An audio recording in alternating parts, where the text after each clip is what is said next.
je suis un peu choqué et un peu insulté par l'attitude de certains Français et de certains médias français qui sont en train de lapider ce jeune homme, Idrissa Gueye. Ce footballeur sénégalais de religion musulmane qui décide de refuser de porter un maillot dans le cadre de la défense de certaines pratiques blasphématoires, démoniaques et sataniques qui ne répondent pas à sa religion. J'entends ça et là certains petits journalistes français vouloir lui faire la leçon et la morale. Pourtant, si en France aujourd'hui, on demande de faire un référendum sur le mariage pour tous, la loi sur le mariage sera automatiquement annulée. Puisque 80% de l'opinion française n'est pas d'accord sur le mariage pour tous. Diantre, ma question reste posée. Ce jeune footballeur sénégalais, fier de sa religion, décide de ne pas poser un acte qui va à l'encontre de sa religion. Et j'entends des personnes qui pensent représenter le monde dire non, il n'a pas bien fait, il aurait pu, il aurait dit. Allez demander à Vladimir Poutine de porter dans son pays un maillot aux couleurs d'arc-en-ciel. Allez lui demander ça. Parce que dans son pays, c'est interdit. Allez au niveau de l'Arabie Saoudite. Quand c'est un jeune Africain, on veut lui faire la morale. Quand c'est un jeune noir, on veut le rabaisser à la négritude. Comme si nous sommes au temps de l'esclavage. Mesdames, mesdemoiselles et messieurs, l'Europe ne va pas nous imposer les bêtises, les saletés et les déchets. Nous sommes un continent avec des valeurs. Nous sommes un continent avec des principes. La 85% des populations au niveau de l'Afrique sont de confession religieuse. Pourquoi voulez-vous nous abandonner, nous faire abandonner nos pratiques pour des pratiques sataniques, blasphématoires, qui prennent le soin de mettre vos pays en retard? Aujourd'hui, quelle est l'évolution des pays européens? Surendettés. Quelle est l'opposition? Je peux le dire. Allez, s'il vous plaît, au niveau de la Chine.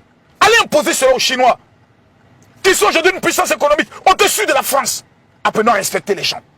J'aimerais m'adresser à ce jeune footballeur. Cher jeune, l'Afrique est debout derrière toi. Tu viens de dire non à une attitude vulgaire, insultante. On joue au football, non pas pour aujourd'hui défendre des causes politiciennes, des lobbies, qui prennent le soin aujourd'hui d'entrer dans le système, le système du football, dans le système politique, dans le but de pouvoir imposer les manières de comprendre. Nous disons non. Dès lors, je tiens à saluer toute la communauté musulmane qui soutient ce jeune homme. Je tiens à saluer tous les Africains qui soutiennent ce jeune homme. Parce qu'il faut se dire les choses de façon claire, de façon vraie, de façon sincère. C'est quoi cette manière? J'ai même vu, comment on appelle cela, le grand artiste Youssou N'Dour sur une chaîne. Et j'ai vu des petits politiciens, des petits journalistes dire « Oh, nous sommes choqués de voir... » Mes amis, vos bêtises là, on n'est pas obligé de l'accepter. Votre chienlit là, on n'est pas obligé de l'accepter. Nous sommes dans un monde libre. Pourquoi 60 millions de personnes vivant au niveau de la France vont nous imposer les dictats? Êtes-vous plus peuplé que les Nigériens? Non. Êtes-vous plus peuplé, je peux le dire, que les Égyptiens? Allons doucement, soyons sérieux. Dès que tu n'es pas d'accord avec une pratique blasphématoire pour nos religions, on estime que non, vous êtes homophobe, vous êtes, on doit vous faire arrêter. D'accord, ok. Donc, quand on n'est pas d'accord avec quelque chose, on doit aller en prison. Ok. Dans nos pays aussi, quand tu es d'accord avec ça, là, on te jette aussi en prison dans certains pays. Respectez aussi nos lois. Il faut apprendre à nous respecter. On n'est pas vos amis. Hein. Vous avez vendu nos parents comme des esclaves. Vous avez détourné notre argent. Vous êtes venus avec des religions. Nous les avons acceptées.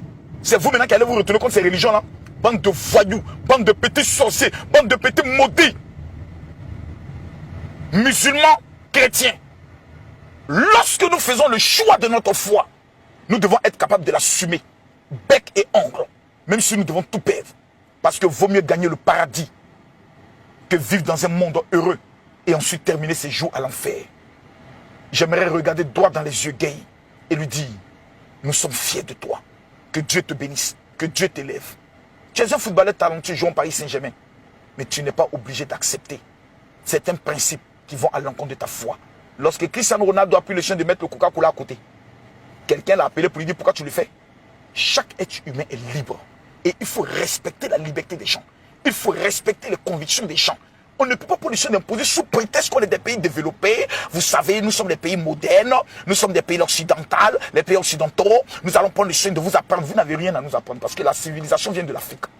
L'écriture a été découverte en Afrique. L'Afrique est le berceau de l'humanité.